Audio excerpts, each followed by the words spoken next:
तो चलिए अब सीधे आपको लिए चलते हैं, मुख्यमंत्री मनोहर लाल खट्टर संबोधित कर रहे हैं। तो जब शरीर के स्वस्थ होने की बात करते हैं तो शरीर में बहुत प्रकार की बीमारियां ये जब घर करती हैं, उसका इलाज इसी को शायद हम स्वस्थ शरीर का एक लक्षण मान लेते हैं। लेकिन मित्रों, इससे आगे बढ़कर विचार करना होगा। बीमारी को दूर करना, वो स्वस्थ होना इसको कहा जाएगा। लेकिन स्वस्थ होने से पहले स्वस्थ रहना ये बहुत आवश्यक है। अगर हम स्वस्थ रहने की तरफ चल पड़ेंगे तो फिर बहुत सी चीजें हमको इसके अतिरिक्त भी करनी पड़ेंगी। जब तक हम बीमार नहीं हो तब तक इंतजार नहीं करना, बल्कि जैसा कहा जाता है, यानी precaution is the better way to live, precaution is better than cure. जो prevention is better than cure, तो जब इलाज की नौबत ना आए उससे पहले हमको क्या करना है। तो हमारे यहाँ अब ये ठीक है, एलोपैथी का एक युग चल रहा है। एलोपैथी में इलाज पर ही पूरा विश्वास है। एलोपैथी ने बहुत तरक्की की है, बहुत बेहतरी की है, और हम एलोपैथी के आभारी भी हैं कि आज के युग की बीमारियों का इलाज नई नई रिसर्च करके एलोपैथी ने निकाला है।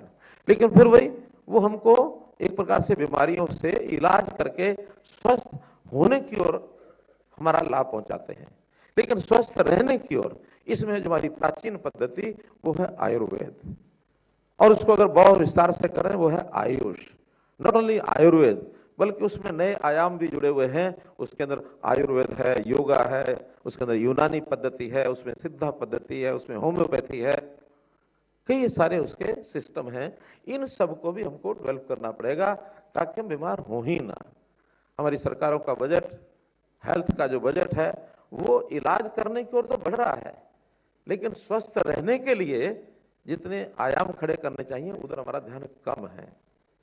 बहुत लंबा विषय न करते हुए मैं तो इतनी बात कहूंगा कि हमने हरियाणा में इस ओर ध्यान करना शुरू किया है। जैसे पहले तो योगा है।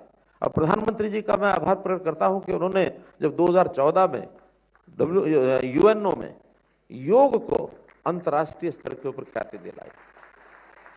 21 जून को अंतर्राष्ट्रीय योग दिवस, ये अगर किसी की इनिशिएटिव से अगर दुनिया ने स्वीकार किया तो 170 देशों ने इसको उस विषय से ऊपर, बहुत लोग तो पहले मानते रहे होंगे कि ये तो केवल एक संतों का, साधु सन्यासियों का, आश्रम में बैठे लोग, उन्हीं की क्रिया होती है शरीर की, वही योग करते हैं। बड़े बड़े योगी हुए हैं, उन योग की सुविधा को लंबे समय तक लेकर के चलने वाले उन्हीं को श्रेय जाता है। लेकिन इस योग को सामान्य जन की जीवन पद्धति में लाने के लिए अंतर्राष्ट्रीय योग दिवस, और उसके बाद भी बहुत ऐसे सन्यासी हैं, योगी, ऐसे महापुरुष हैं जिन्होंने इसको सामान्य व्यक्ति के जीवन में लाकर खड़ा किया है। अगर उसमें बहुत नाम लिए जा सकते हैं, बहुत संस्थान लिए जा सकते हैं। इस उत्तर भारत के क्षेत्र के अंदर मैं नाम लूं तो बाबा रामदेव ने उस योग को घर घर में पहुंचा दिया। प्रातःकाल हजारों की संख्या में लोगों को बाहर निकाला, घर से बाहर। ऐसे ही हमारी संघ की जो शाखाएं हैं उसमें भी लाखों लोग बाहर निकल करके प्रातःकाल योग करने का अभ्यास करते हैं। तो शरीर के साथ योग को जोड़ना, और योग केवल शारीरिक व्यायाम ही नहीं है, केवल आसन ही नहीं है, इसके साथ मन भी सधता है, ध्यान भी है योग में। तो योग की प्रक्रिया के माध्यम से हम शरीर को स्वस्थ करते हैं, मन को स्वस्थ करते हैं, हम अपने तनाव को दूर करते हैं। जहां तक आयुर्वेद की बात है, हमने उसको भी आगे बढ़ाने के लिए कई कदम उठाए हैं। हरियाणा में एक कॉलेज आयुर्वेद का हमारा बहुत पहले शुरू हुआ, श्री कृष्ण आयुर्वेद कॉलेज कुरुक्षेत्र के अंदर। जब ध्यान में आया कि इसको विस्तार करना, तो उस कॉलेज को हमने यूनिवर्सिटी बनाया। श्री कृष्ण आयुर्वेद विश्वविद्यालय ये कुरुक्षेत्र में स्थापित हुआ है। ऐसे ही भारत सरकार ने एक अखिल भारतीय आयुर्वेद का संस्थान NAI ये कुरुक्षेत्र में स्थापित करने के लिए एक 250 करोड़ रुपया लगा करके उस काम को भी हमने शुरू करा दिया है। एम्स जिसको कहना चाहिए, आयुर्वेद का एम्स। तो ऐसी बहुत सी पद्धतियां हमने इस स्तर पर शुरू की हैं, इलाज के नाते कहें या उसमें प्रिकॉशनरी कहें। अब ये गांव-गांव में कैसे फैले, हमने हर गांव में ऐसा एक योजना बनाई कि 2 एकड़ जमीन के ऊपर पार्क कम व्यायामशाला, जिसमें एक योग संस्थान बने, और योग संस्थान के साथ साथ एक आयुर्वेद के ऊपर निर्भर वेलनेस सेंटर।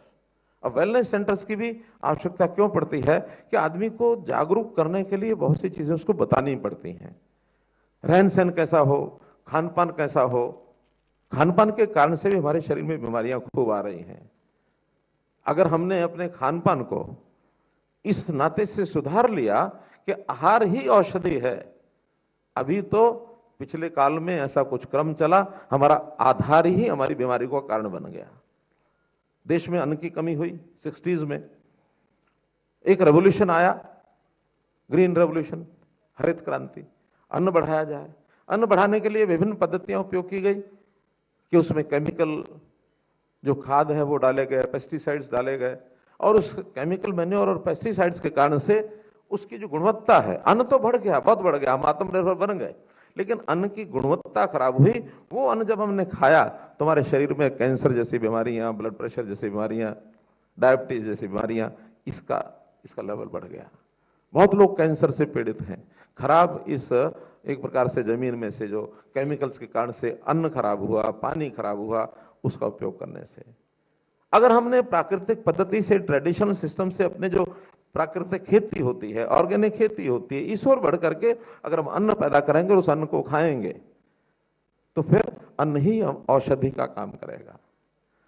अन्न औषधि का काम करेगा। और अन्न को भी खाने के लिए हमें कुछ जो सलाहकार हैं खान पान के, जिसको डाइटिशियन कहते हैं, इसकी व्यवस्था हम कर रहे हैं सारे हरियाणा में। गांव के आदमी को भी बताया जाए कि क्या खाना क्या नहीं खाना, शरीर के हिसाब से खान पान होना चाहिए। एक कहावत है ना कि खाना चाहिए जो मितकर हो, रितकर हो और हितकर हो, यानी ऋतु के अनुसार खाना बहुत आवश्यक है। अभी तो क्या है, खाने पीने के सिस्टम सब टूट गए, कब किस समय खा लेते हैं, टाइमिंग ही नहीं है, कौन से मौसम में क्या खाना चाहिए क्या नहीं खाना चाहिए।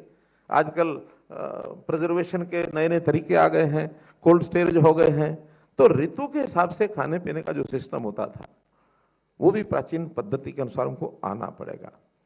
वर्ष में 2 बार हम देखते हैं नवरात्रे आते हैं, और नवरात्र में बहुत लोग ऐसे होते हैं जो खाने पीने की एक मौसम की चीज को दूसरे मौसम में जाने से पहले बीच में गैप देते हैं और 8-8 दिन 10 दिन का व्रत रखते हैं, शरीर को उसके अनुकूल बनाने के लिए, ताकि पहले जो खाना पीना था वो एक अलग सिस्टम में था, अब उसकी सफाई की जाए ताकि अगले खाने पीने के सिस्टम में एक 8 दिन का बीच में गैप डाला जाए। व्रत का कोई ऐसा धार्मिक बहुत बड़ा महत्व ऐसा मुझे नहीं लगता। हम अपने स्वास्थ्य को कैसे ठीक रखें, ये एक हमारे जीवनचर्या का हिस्सा था। बहुत लोग भूल गए, आज भी करते हैं।